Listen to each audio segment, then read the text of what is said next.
já se alimentou hoje? Bem, segure seu estômago e prepare-se para saber o que aconteceria se você ingerisse um pão de forma mofado, sem querer. Imagine só, você acordou atrasado hoje para um compromisso, precisa tomar um café da manhã rápido e encontra um pedaço de pão de forma no armário. Joga no sanduicheiro ou numa torradeira e passa um pouco de manteiga e... Mas espere, tem algo um pouco esverdeado na casca do pão. Eca, é mofo.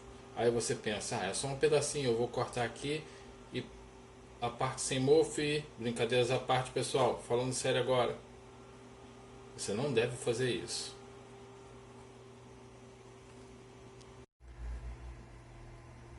Mas por quê?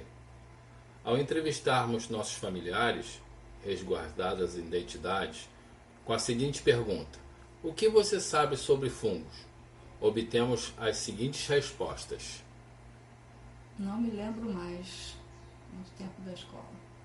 Que eu fico de olho na alimentação e agora eu fiquei sabendo pelo noticiário a respeito de um superfungo no ambiente hospitalar que mata 60% das pessoas contaminadas.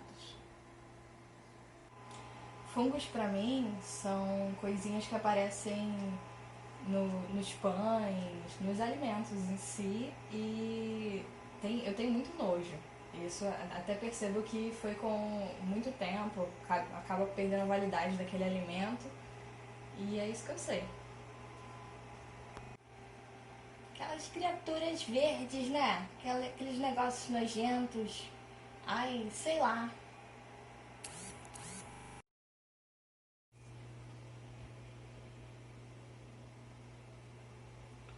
O mofo ou bolor é basicamente constituído por fungos microscópicos, que se parecem com cogumelos magos.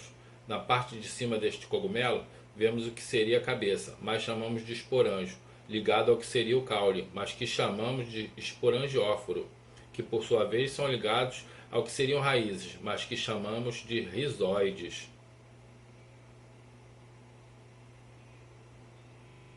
Estes rizóides são fios microscópicos que podem penetrar profundamente no nosso pão e ramificar-se para formar estolões.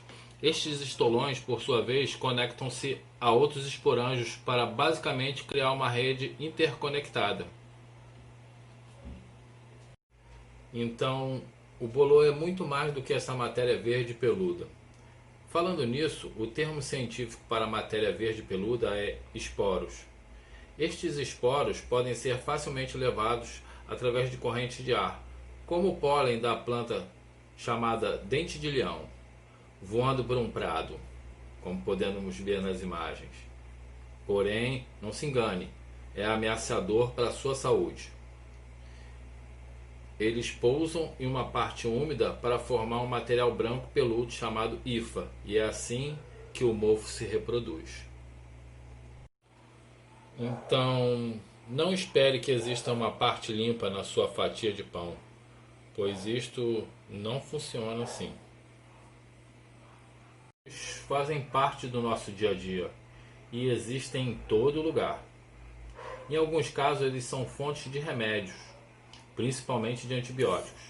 Além disso, alguns são consumidos como ingredientes principais de pratos nobres, mas todos têm uma função na natureza, embora não sejam animais e nem vegetais. Os fungos durante muito tempo foram classificados como vegetais, mas a partir de 1969 passaram a ser classificados em um reino à parte, o reino fungi, que serve tanto para fungos macroscópicos quanto para microscópicos. Os fungos apresentam algumas características próprias que os diferenciam das plantas, tais como não sintetizar clorofila e não armazenar amido como substância de reserva. Segundo o Portal da Educação, o reino fungi é dividido em 6 filos. Dentre eles, 4 são mais importantes: zigomicota, ascomicota, basidilmicota e deuteromicota. Veremos a seguir cada um desses filos. Zigomicota.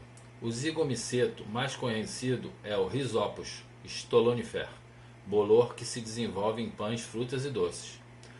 Ascomicota.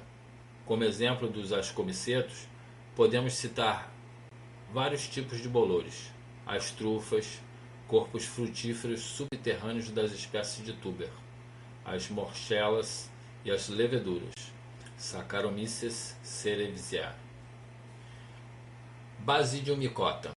Os basidiomycetos compreendem os fungos mais familiares, como os cogumelos, as orelhas de pau, além dos fungos do carvão e da ferrugem que parasitam plantas. E finalmente, Deuteromycota. Entre os deuteromicetos de maior importância econômica, portanto mais conhecidos, podemos citar os fungos dos gêneros Penicillium e Aspergillus. Que ao fazermos um misto quente, o calor não mataria esses fungos? Bem, tecnicamente seria possível, só que a sua torradeira não tem essa capacidade. Então, o meio mais seguro seria jogar na lata do lixo mesmo. Acredite ou não, a gente ingere mofo todos os dias. Além do que, ele é cultivado para fazer diversas iguarias, como os queijos.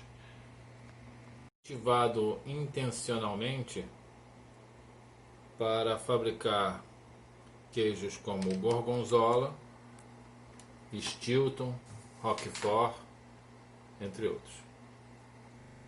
Acreditem ou não, até o molho de soja é feito com mofo.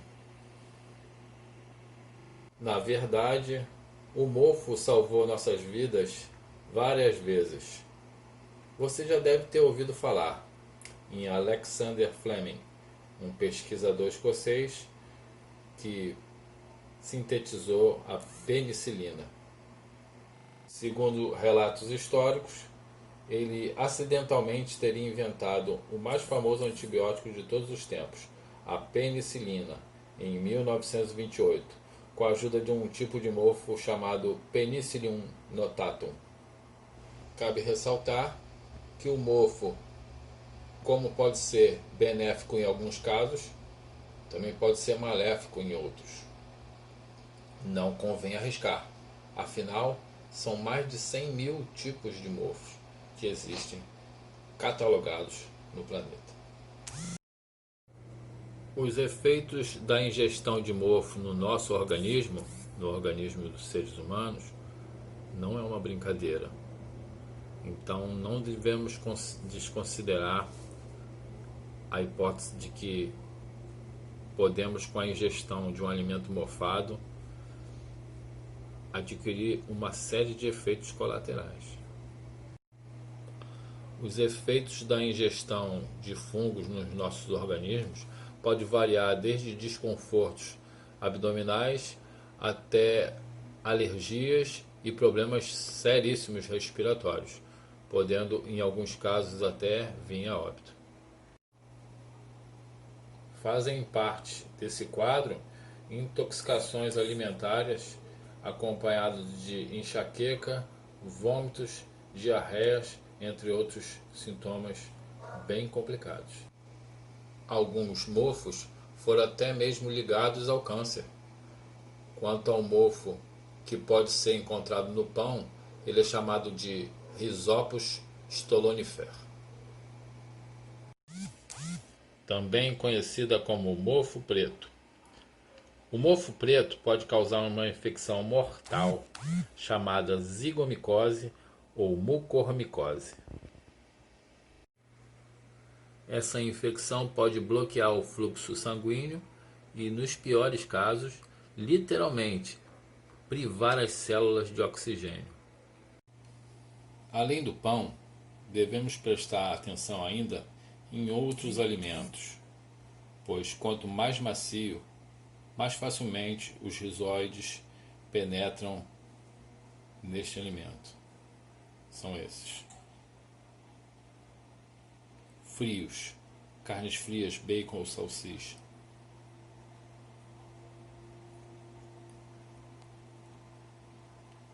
Restos de comidas já cozidas, como carne, frango, ensopados e massa. queijos macios,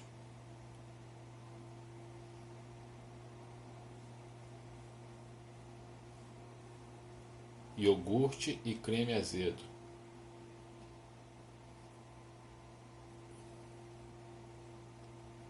geleias e gelatinas,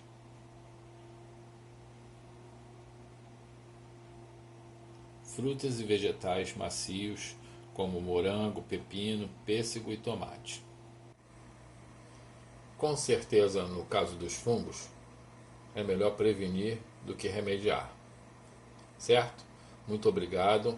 Esse é o nosso trabalho de Botânica 1 e espero que agrade a todos.